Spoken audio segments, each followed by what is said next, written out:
Sentence de Malik Dinar. Le prince des hommes d'élite. Cet esprit subtil dans le domaine de la science, ce voyageur sur les routes de la vérité, lui qui semblait avoir des ailes dans la région de l'amour, ce Malik Dinar, que la miséricorde de Dieu soit sur lui. Son père était esclave d'un maître.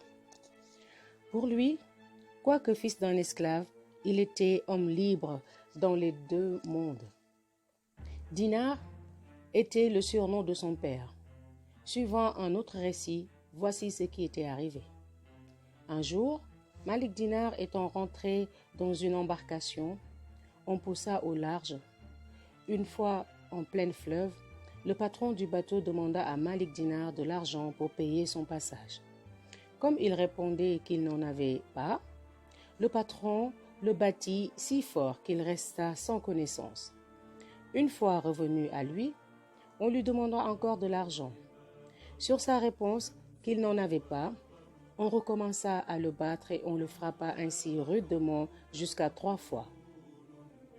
Puis on lui dit, « Si tu ne nous donnes pas l'argent, nous te jetterons à l'eau. » À ce moment, sur l'ordre du Très-Haut, de nombreux poissons levèrent la tête, tenant chacun dans leur gueule une pièce de monnaie serrée entre les dents.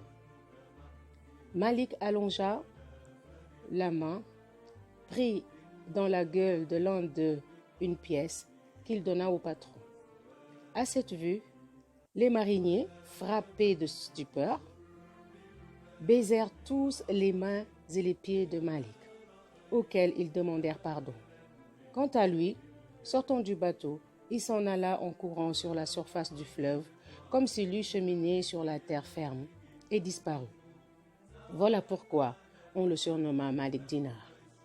Voici ce qu'il engagea à faire pénitence. Étant allé à Damas, il se rendit à la mosquée qu'avait fait bâtir Moawia et s'y assit.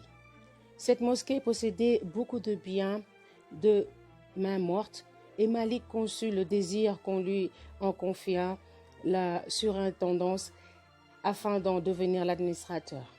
Ce fut dans ce but que, pendant 1 an, il s'adonna aux exercices religieux dans cette mosquée. Un jour, il se dit, « Voilà pourtant 1 année que je me livre ici à des dévotions mensongères et hypocrites. » Une nuit, comme il menait joueuse vie avec ses amis, dans un endroit retiré, ceux-ci se couchèrent et s'endormirent. Pour lui, il était étendu à terre, tout éveillé, les yeux ouverts. Soudain, une voix se fit entendre. « Oh, Malik, qu'as-tu donc pour ne pas faire pénitence ?»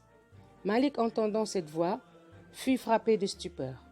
Puis il se leva, fit ses purifications et se rendit à la mosquée. Là, il se dit, « Voilà 1 an que je fais la prière en hypocrite. Dorénavant, je veux adorer Dieu en toute sincérité. » Et dès cette nuit même,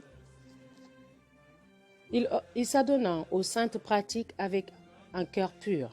Le lendemain matin, au lever de l'aurore, tous les gens du quartier se réunirent à la mosquée et, après l'avoir inspectée avec soin, ils s'écrièrent, « Il faut un administrateur à cette mosquée pour l'entretenir et s'en occuper. » Et tous furent d'avis qu'il fallait investir Malik de ses fonctions.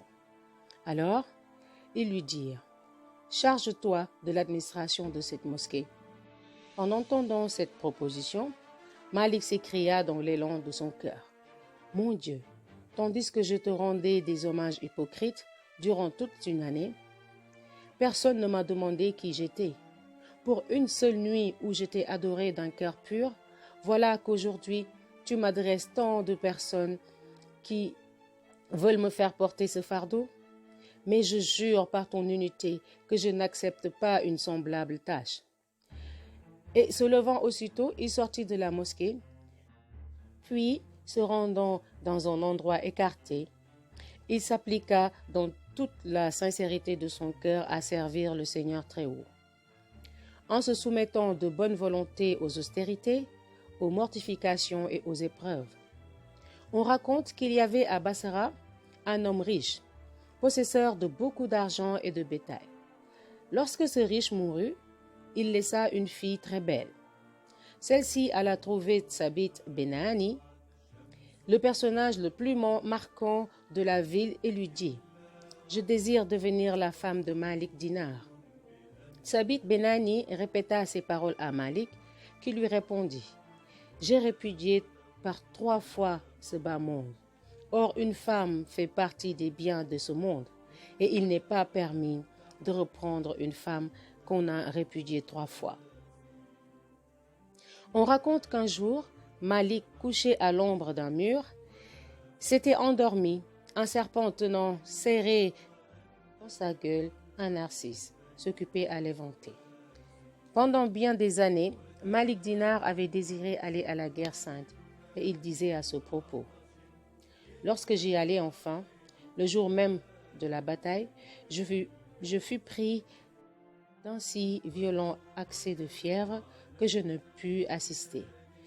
Je restais couché et me disais, si j'étais compté pour quelque chose à la cour du Seigneur Très-Haut, je ne serais pas aujourd'hui gisant en proie à la fièvre. M'étant endormi au milieu de ces pensées, j'entendis qu'on me disait en songe, ô Malik, si tu étais entré aujourd'hui dans la mêlée, on t'aurait renversé et fait prisonnier. Une fois prisonnier, on t'aurait fait manger de la viande de porc et on t'aurait rendu infidèle. Cette fièvre a donc été pour toi un grand bienfait de la part du Seigneur Très-Haut. Je me réveillai après ce songe et je rendis au Seigneur beaucoup d'actions de grâce. On rapporte qu'un fidèle disputant avec Malik lui disait « Ma religion est supérieure à la tienne. » « Viens donc, lui répondit Malik, mettons tous nos 2 mains dans le feu. Celui de nous dont la religion sera la vraie, ses mains ne brûleront pas. » Cet infidèle ayant attaché sa main à celle de Malik, tous 2 les appliquèrent sur le feu, qui se retira de sorte que la main de l'un et de l'autre resta intacte de toute brûlure. Malik devint tout soucieux, craignant que les simples n'en tirassent la conclusion que la religion de l'un et de l'autre était également bonne. Plein de cette inquiétude, racontait Malik, je me retirai chez moi, où je pleurais beaucoup, adressant à Dieu d'ardentes prières. « Mon Dieu, m'écriai-je, tu m'as mis de pair avec un adorateur de feu ?» Comme je parlais ainsi, tandis qu'une voix qui me disait « Ô Malik, ta main a protégé la main de cet infidèle. S'il eût été seul à mettre la sienne dans le feu, tu aurais vu ce qui lui serait arrivé. Pendant un certain temps, continuait Malik, je restai très gravement malade. Lorsque je me sentis mieux, je me rendis au bazar. Tout à coup, je vis le beg de la ville qui le traversait, précédé de ses huissiers, lequel criait « Arrête !» et frappait la foule. À cause de mon état maladif, je ne me pus m'éloigner à temps et un homme s'approchant de moi me frappa d'un fouet. De ma langue s'échappa cette imprécation. Que le Seigneur Très-Haut te coupe la main. Le jour suivant, je vis le même homme, la main coupée, étendu dans le bazar. À ce spectacle, j'eus un remords et me promis bien de ne plus maudire personne. Un jeune homme, de manière fort brutale, était voisin de Malik, qui était toujours dans les transes à cause de sa méchanceté, mais attendait patiemment qu'un autre que lui s'en plaignît. Un jour, une troupe de gens vinrent lui faire leur doléance à ce sujet. Malik alla trouver ce jeune homme pour lui faire des remontrances. Mais c'était un arrogant au cœur altier qui répondit « Je suis un des familiers du sultan. »« Eh bien, je te dénoncerai au sultan, dit Malik. »« Bah, s'écria l'autre. Quand même, j'en ferai 100 fois autant. Le sultan ne me dira rien parce qu'il est content de mes services. » Alors, poursuivit Malik, si nous ne parlons pas au sultan, c'est au miséricordieux que je vais m'adresser. La générosité du miséricordieux est grande, observa le jeune homme. Ce n'est pas pour si peu de choses qu'il me prendra. Je ne trouvais pas de réponse à cela, racontait Malik, et je me retirai chez moi. Quelques jours après, l'insolence de ce jeune homme étant devenue plus grande encore, une foule de gens vinrent me trouver pour s'en plaindre. Eh bien, leur dis-je, je vais aller lui donner une leçon. Comme j'étais en route, j'entendis une voix qui disait « Oh Malik, ne va pas te commettre avec notre ami. » En entendant cette voix, je fus frappé de stupeur et je me rendis chez ce jeune homme. Sitôt il me vit. « Hé Malik, dit-il, qu'est-ce qui t'amène encore ici ?»« Je t'apporte une bonne nouvelle, répondis-je, et je lui parlai de la voix que j'avais entendue en route. À ce récit, ce jeune homme s'écria « Puisqu'il en est ainsi, je vais dépenser à son service tout ce que je possède. Tel sera son bon plaisir, tels vont être mes actes. » Or, il se plaît surtout aux bonnes œuvres faites pour lui rendre hommage. Je promets, dans mon repentir, que je ne commettrai plus aucune mauvaise action. Et aussitôt, il consacra au service de Dieu tout ce qu'il possédait en argent et en biens fonds. Puis, sortant de la ville, il se dirigea vers le désert, et personne ne le revit plus. Bien longtemps après, racontait toujours Malik, je vis dans le Kaaba ce jeune homme qui était devenu mince comme un cure-dent. « Où en es-tu » lui dis-je. Et lui de me répondre. Lui avait dit, en parlant de moi, il est notre ami. Eh bien, Malik, je vais chez mon ami.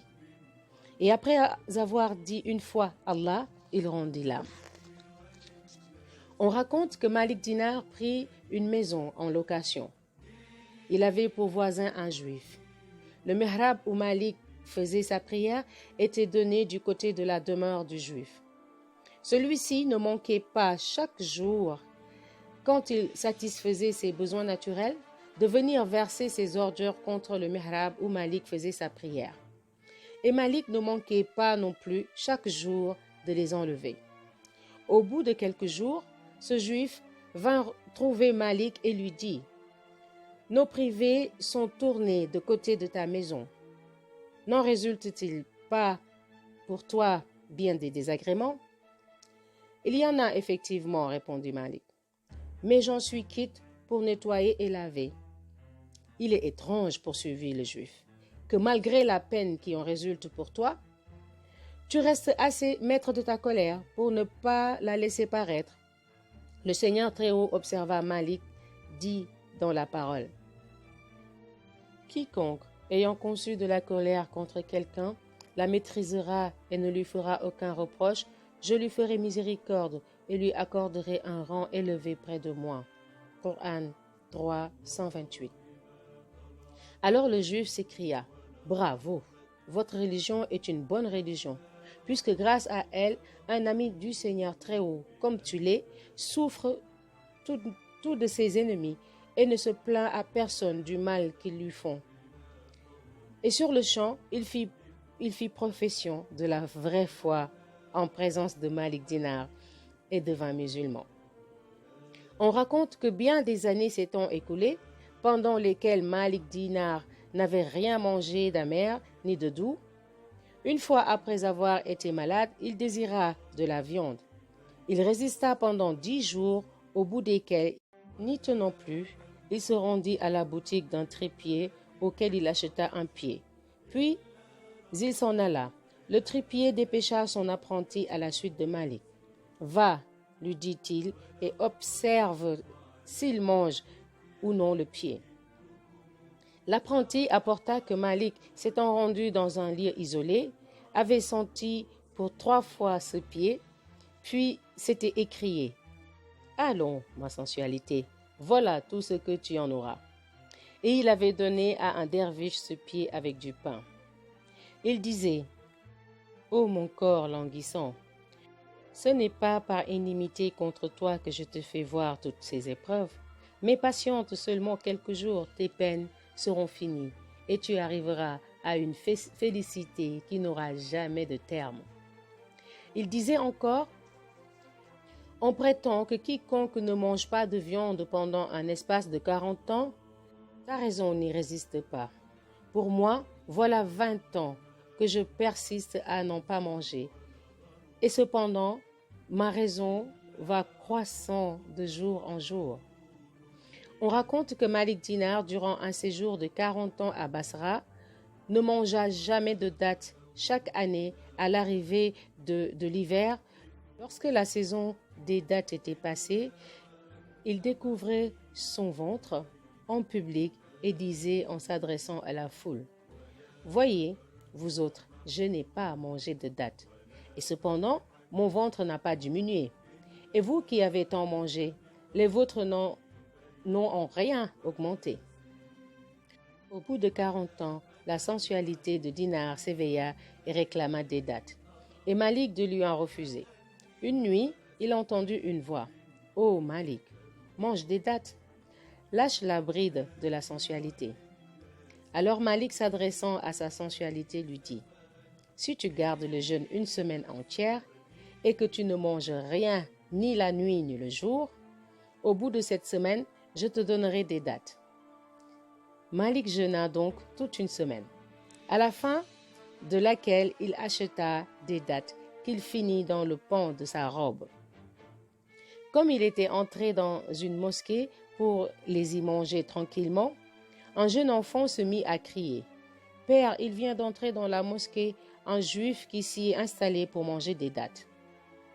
Le père de cet enfant vint, un bâton à la main, pour en frapper Malik.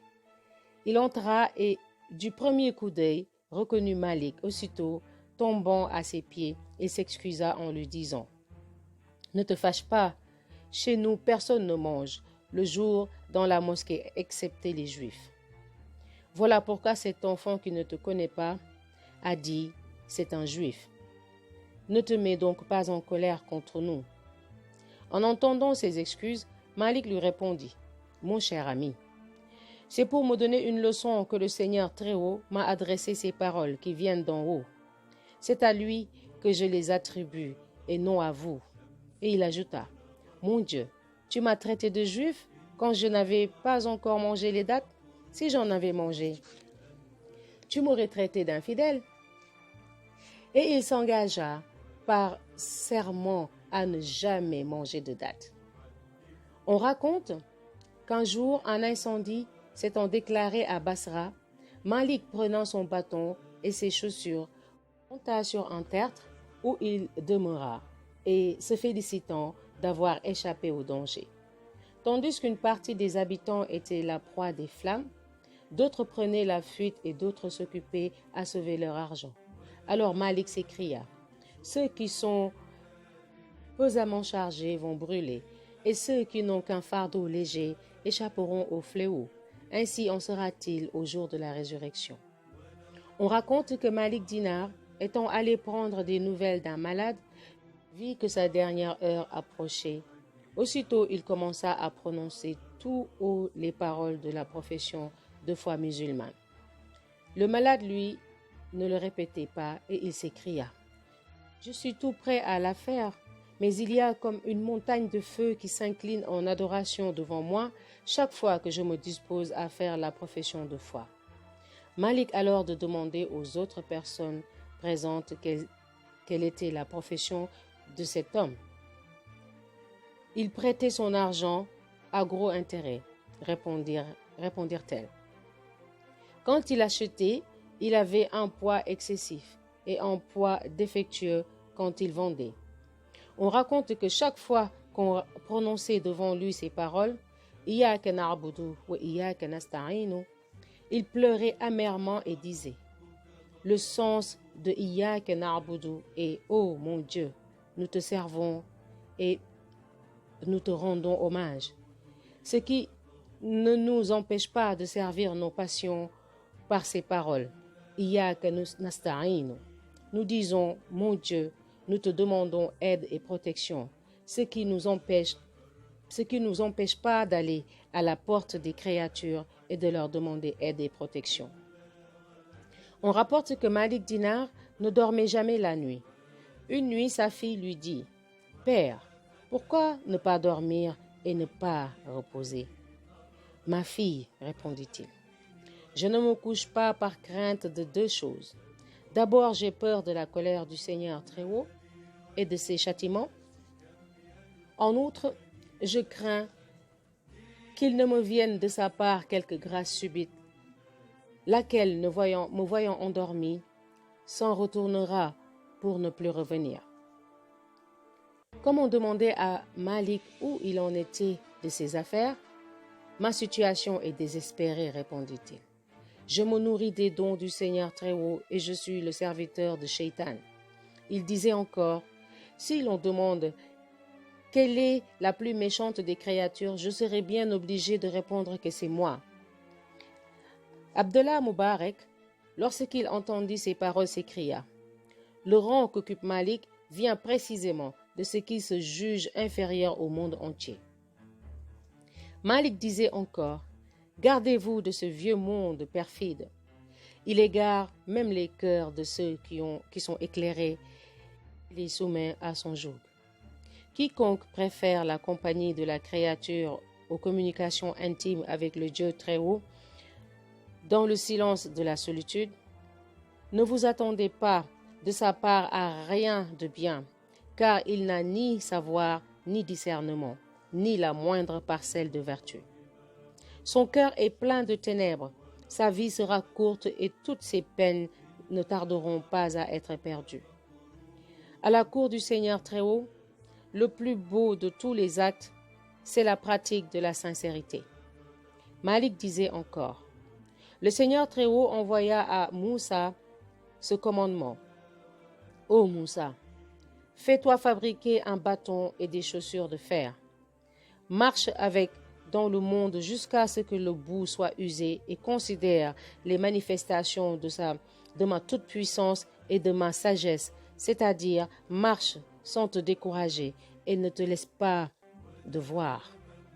Malik disait encore, dans le livre de la loi, Tevrit, le Seigneur Très-Haut parle ainsi.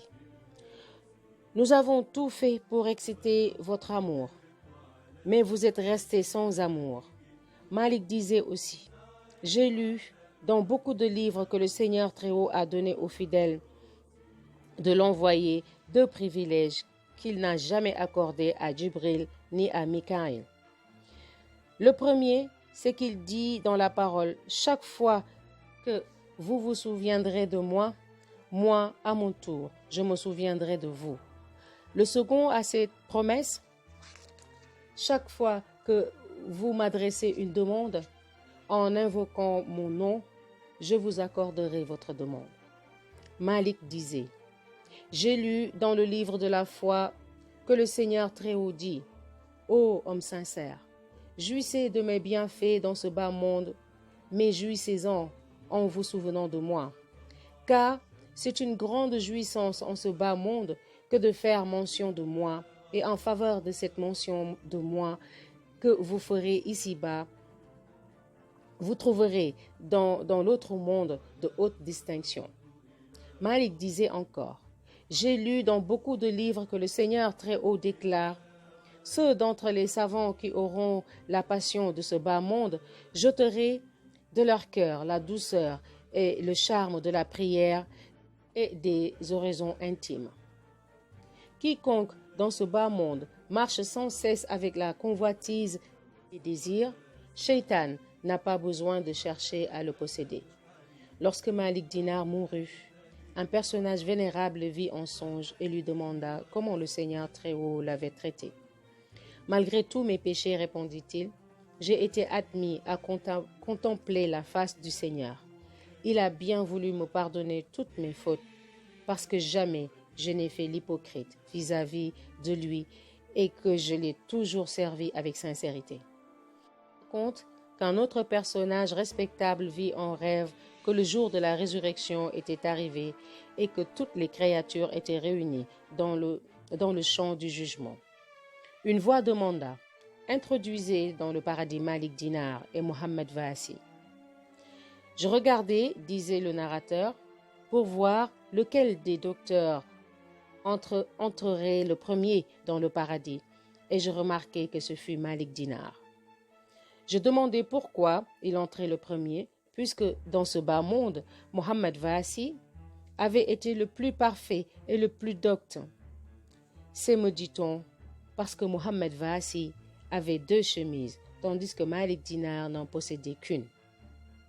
Mohammed Vassi est resté en arrière pour avoir à rendre compte de cette chemise qu'il avait en plus. Dieu seul sait tout. Les sentences qui vont suivre seront de Mohammed Vassi, Inch'Allah Rabbi. Qu'Allah les agrée tous.